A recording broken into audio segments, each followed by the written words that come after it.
കേരള തമിഴ്നാട് അതിർത്തി വനപ്രദേശത്ത് ഇരു സംസ്ഥാനങ്ങളുടെയും ഉദ്യോഗസ്ഥരുടെ നേതൃത്വത്തിൽ സംയുക്ത പരിശോധന നടത്തി.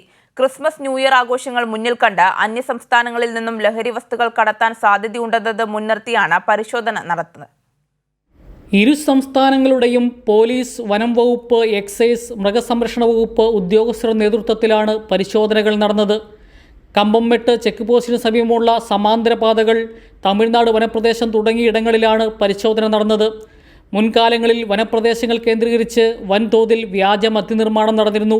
ഇതിനോടൊപ്പം ക്രിസ്മസ് ന്യൂ ഇയർ മുൻനിർത്തി മറ്റു സംസ്ഥാനങ്ങളിൽ നിന്നും സമാന്തര പാതകൾ വഴി സ്പിരിറ്റ്, കഞ്ചാവ് ഉൾപ്പെടെയുള്ള ലഹരി വസ്തുക്കൾ ഇടുക്കി ജില്ലയിലേക്ക് എത്തുവാൻ സാധ്യതയുണ്ടെന്ന് ഇൻ്റലിജൻസ് റിപ്പോർട്ടും ഉണ്ടായിരുന്നു.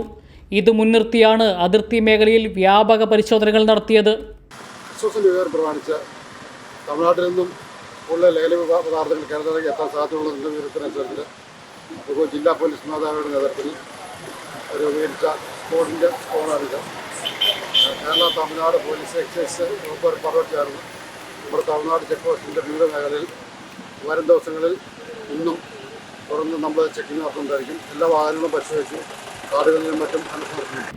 ഇടുക്കി SP രൂപീകരിച്ച പ്രത്യേക സംഘവും പരിശോധനകളിൽ പങ്കെടുത്തു. ചെക്ക് പോസ്റ്റ് കേന്ദ്രീകരിച്ച് വാഹന പരിശോധനയും നടന്നു. വരും ദിവസങ്ങളിലും തുടർ പരിശോധനകൾ നടത്തുമെന്ന് ഇരു സംസ്ഥാനങ്ങളിലെയും ഉദ്യോഗസ്ഥർ വ്യക്തമാക്കിയിട്ടുണ്ട്. കൈരളി ന്യൂസ്, ഇടുക്കി.